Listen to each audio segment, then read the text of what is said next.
സംവിധായകൻ ജോഷിയുടെ വീട്ടിൽ നടന്ന മോഷണം. അപ്പോൾ ആ കേസിലെ പ്രതിയെ ഇപ്പോൾ മുഹമ്മദ് ഇർഫാൻ അയാളെ അന്വേഷണ സംഘം കൊച്ചിയിലേക്ക് എത്തിച്ചിട്ടുണ്ട്. ഇന്ന് തെളിവെടുപ്പ് നടത്തും. 20-ലധികം മോഷണ കേസുകളിൽ പ്രതിയാണ് മുഹമ്മദ് ഇർഫാൻ.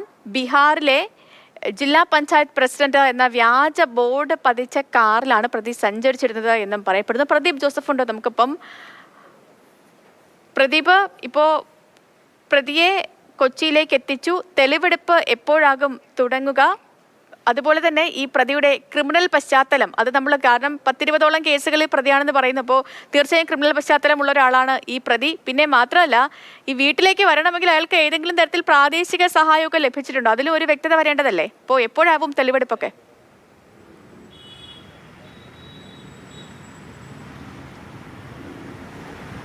സേതുലക്ഷ്മി, ശനിയാഴ്ച പുലർച്ചെയാണ് മോഷണം നടന്നത്. ഇന്നലെ പ്രതിയെ പിടികൂടി. ഇന്ന് രാവിലെ ഏതാണ്ടൊരു 7:30 മണിയോടുകൂടി പ്രതിയെ എറണാകുളത്ത് എത്തിച്ചിട്ടുണ്ട്.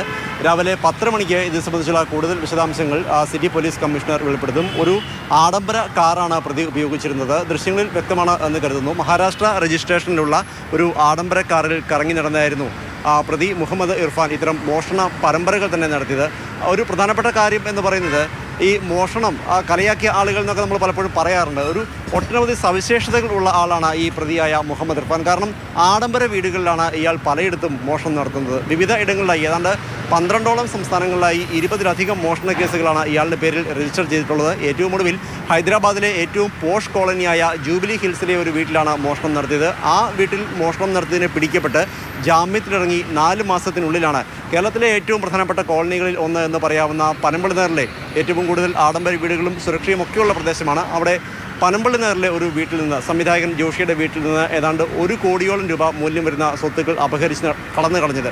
ഇയാളുടെ മറ്റു ചില സവിശേഷതകൾ കേട്ടാൽ ഒരു പക്ഷേ നമുക്ക് തന്നെ ചിരി വന്നേക്കാം, ഇല്ലെങ്കിൽ ആശ്ചര്യം നോക്കിയേക്കാൾ. മോഷണ മുതലിൽ ഏതാണ്ട് 30% തുക ഇയാളുടെ ജന്മഗ്രാമത്തിലെ പാവപ്പെട്ട ആളുകൾക്ക് വീടുകൾ പണിത് നൽകുന്നതിന്, വിവിധ ഗ്രാമങ്ങളിൽ റോഡുകൾ പണിത് നൽകുന്നതിന്, പാവപ്പെട്ട പെൺകുട്ടികൾക്ക് വിവാഹ ധനസഹായം നൽകുന്നതിന്, ചികിത്സാ സഹായം നൽകുന്നതിന്, അങ്ങനെയൊക്കെയാണ് ഇയാൾ ചെലവഴിച്ചിരുന്നത് എന്നാണ് പോലീസ് പറയുന്നത്. ബാക്കി തുക ഉപയോഗിച്ച് ആഡംബര ജീവിതം നയിക്കുകയും ചെയ്യും. ഇങ്ങനെയൊക്കെ ചെയ്യുന്നത് കൊണ്ടാവാം ഇയാളുടെ ഭാര്യ അവിടെ പഞ്ചായത്തിലേക്ക് തിരഞ്ഞെടുക്കപ്പെട്ടിട്ടുണ്ട്. നിലവിൽ തന്നെ പഞ്ചായത്ത് അംഗമാണ്. എന്തായിരുന്നാലും ജില്ലാ പഞ്ചായത്ത് അധ്യക്ഷൻ എന്നുള്ള ഒരു ചുമല ബോർഡ് കാറിൽ സ്ഥാപിച്ചുകൊണ്ടാണ് അനായാസം വിവിധയിടങ്ങളിൽ കടന്നു പോകുന്നതിന് വേണ്ടിയാവണം ഇയാൾ ഈ മോഷണ പരമ്പരയ്ക്ക് വേണ്ടി കേരളത്തിലെത്തിയത്. ഇയാളുടെ പൂർവ്വകാല ചരിത്രം പരിശോധിക്കുകയാണെങ്കിൽ ഇത്തരത്തിൽ ആഡംബര വീടുകൾ, അതും ആളുകൾ ഉള്ള സമയത്ത് കയറി മോഷണം നടത്തുക, കൊള്ളയടിക്കുക എന്നുള്ളതാണ് ഇയാളുടെ ഒരു ത്രിൽ എന്ന് പറയുന്നത്.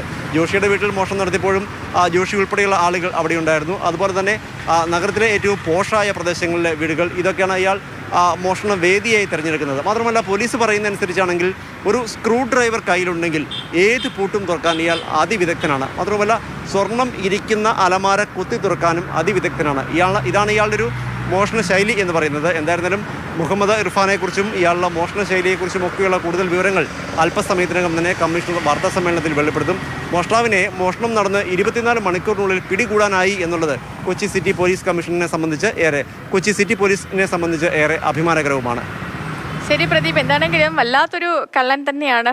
ഒരുപാട് സവിശേഷതകളൊക്കെ ഉള്ള ഒരു കള്ളൻ. പിന്നെ മാത്രമല്ല, എനിക്ക് തോന്നുന്നു കുറച്ച് കായംകുളം കൊച്ചുണ്ണി ലൈനൊക്കെ പിടിക്കുന്നുണ്ടെന്ന് തോന്നുന്നു. കാരണം പാവപ്പെട്ടവരെയൊക്കെ ഈ മോഷണ മുതലുകൊണ്ട് സഹായിക്കുക അടക്കമുള്ള കാര്യങ്ങളൊക്കെ ചെയ്യുന്നുമുണ്ട്.